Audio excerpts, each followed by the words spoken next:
Hi, it's Ezra Zigmond, and I'm here to present a narrated RScript that I wrote in collaboration with Luca Schroed. And this RScript is going to illustrate the Leontif input-output analysis model and its relation to planned economies. Leontif input-output analysis is great for economies that have a number of interrelated industries whose output is dependent on the output of other industries, and it makes it really easy to see how demand affects all of the industries and how changes in the economy affect different industries. This is great if you are a social democracy and you're trying to see how changes in government spending will change your economy as a whole. So first we're going to import the Pragma library, and we're going to start with a closed Leontif model. This is for an economy in which there is no external demand, which is not very realistic, but it illustrates a lot of important points. So here, all of the demand is coming from industries within the economy. So let's set up what's going to be our consumption matrix. So here you can see at the very bottom of the screen, we have our matrix. Let me set up some labels for this matrix so that it's really easy to see what's going on. So in our sample closed economy, there are three industries. There's the wheat industry, there's the textile industry, and the steel industry. And for economic reasons that we're not going to go into here, it requires wheat to produce textiles, textiles to produce steel, steel to produce wheat. They're all interdependent.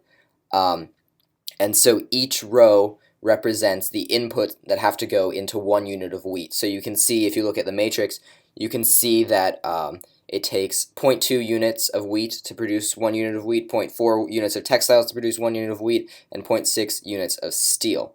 And that goes on with all of the rows. And so what's interesting here is that you see not only that the wheat industry is dependent on the textile and the steel industry, but that actually it takes some of its own output to produce it. And while that might not be clear with wheat, if you think about steel, it does take some steel to make more steel, because you have to set up the infrastructure to make this steel and things like that. Each column in the matrix adds up to 1, and that's true just in this closed model, because you know that all of the wheat that is produced, which is represented by the column, is going to be consumed as an input to one of the industries because the economy is closed. So let's illustrate what's going on here a little bit more nicely with what I think is a really cool illustration. So there's just a lot of code to set this up, but here we have it. So the arrows going into each industry represent what is consumed by that industry to produce 1 unit of its own output. So if we look just in the bottom left-hand corner here, we can see that it takes 0.6 units of steel to produce 1 unit of wheat, 0.4 units of textile to produce 1 unit of wheat, and that wheat consumes 0.2 units of its own output to produce 1 unit of wheat. And this extends to the steel and the textile industries. And so this is just a really cool illustration of how that matrix is actually functioning. Sometimes it's hard to visualize just by looking at the matrix what's going on. So, and this is explaining. So in this input-output model, we have our consumption matrix C, and in that matrix, every entry represents what some industry needs from another industry to produce its output. But we also have a production vector, which is P, and P is what will be produced. And the consumption matrix C times the production vector P is equal to the consumption by the industries. And if you think about it, that makes a lot of sense, because if you need to make X units, let's say 3 units of wheat, when you do the matrix multiplication, you multiply the number of units of the wheat that to be produced by all of the different inputs that it's needed for 1 unit of wheat. And so clearly, when you multiply C by P, you have the total consumption by the industries themselves to produce that production vector P, which will be a column vector just listing how many units of each output to be produced. But in this closed model, what's really interesting is that the production is equal to the consumption times the production. Why is this true? Because the amount produced, the production vector, is equal to the consumption of the industries, because in a closed model, all of the goods that are produced by the sector are used within the economy to produce more goods. And so that's what makes the closed model very different from the open model, which we'll discuss later, and also why it makes it unrealistic for a real application, because you're never going to have that situation in real life. So this is interesting because it's clear from our discussion of Markov chains and Markov processes that our consumption matrix is a Markov matrix.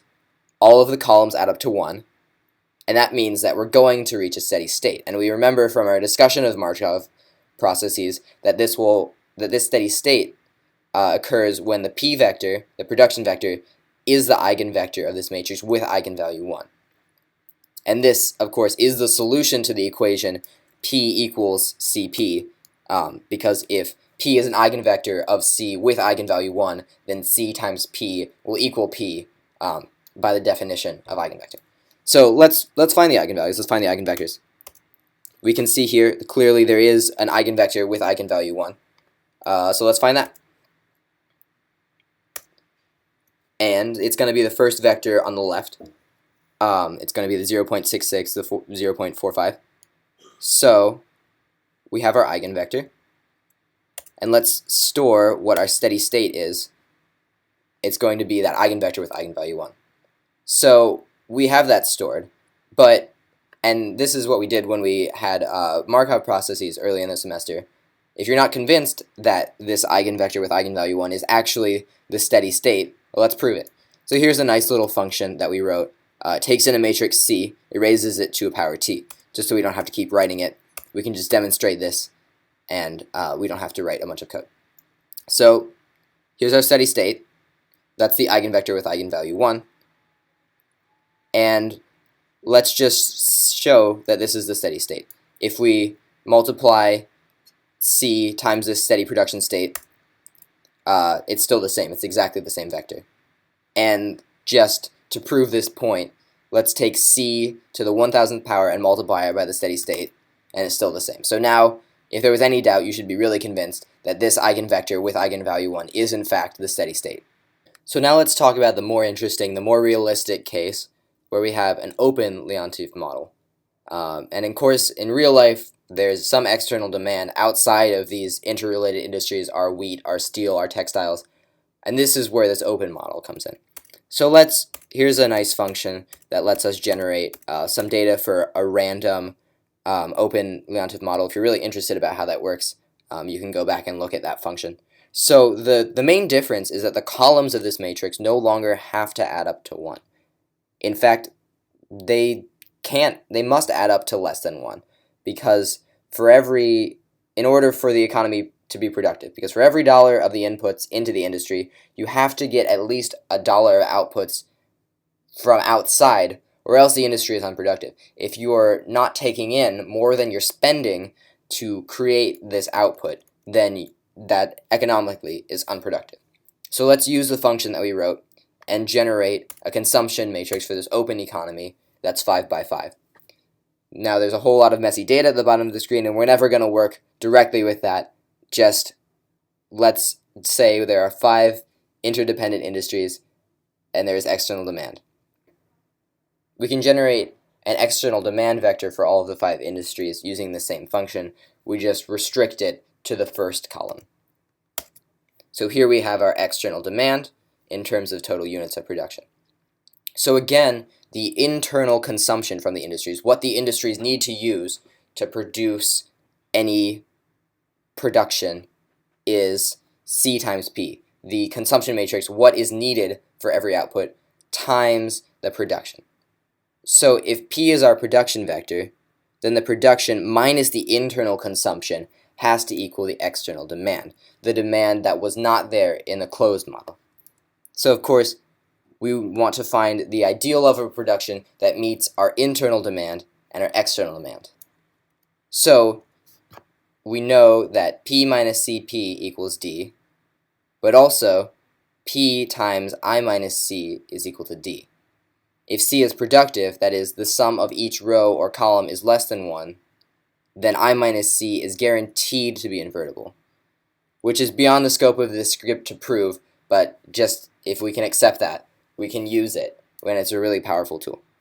So let's find P by inverting this matrix I minus C. So we have P, our production vector. Using this answer, we can answer a lot of questions, such as, given whatever the current external demand is, what should every industry be producing? This is a really legitimate and a really real question. So using this answer, this production vector, we can answer a lot of interesting questions. So here's a nice bar plot. This is what the industries are currently producing. Now what if something changes? What if we have some external factor that is changing the external demand of this economy? So what if I anticipate that the demand for industries 1, 2, and 4, whatever those industries are, that it will have? How should our production change to meet this demand, to make sure that everything is being consumed either by the internal demand or by the external demand? So let's solve the equation again, invert the matrix again, and get our new production. And let's plot it again so we can see what happened. Well, clearly there was a change there, but let's visualize exactly what that change was. And here's a really nice graph showing you what was being produced before and what was being produced after. And we can see that the changes in the production affected different industries disproportionately because of the interrelatedness of the industries, because different industries need different amounts of output to produce their goods. So let's show why do we even need this complicated model? Why can't we just say, well, if the demand for industries 1, 2, and 4 is halved, why can't we just have the production of industries 1, 2, and 4? Why can't that be? So let's generate a production vector that is halved what it was previously. And let's generate another bar plot. It's not the same. You don't get the same result, because if you just modify the demands for industry 1, 2, and 4, you're neglecting the really key fact that all of the industries are interrelated. And the great thing about this model is that it takes that into account. A great way to check if an economy is what's called productive is to check if the consumption matrix, which we saw earlier, that 5x5 matrix that illustrates what input is needed for a unit of output, we check if that meets what's called the Hawkins-Simmons condition.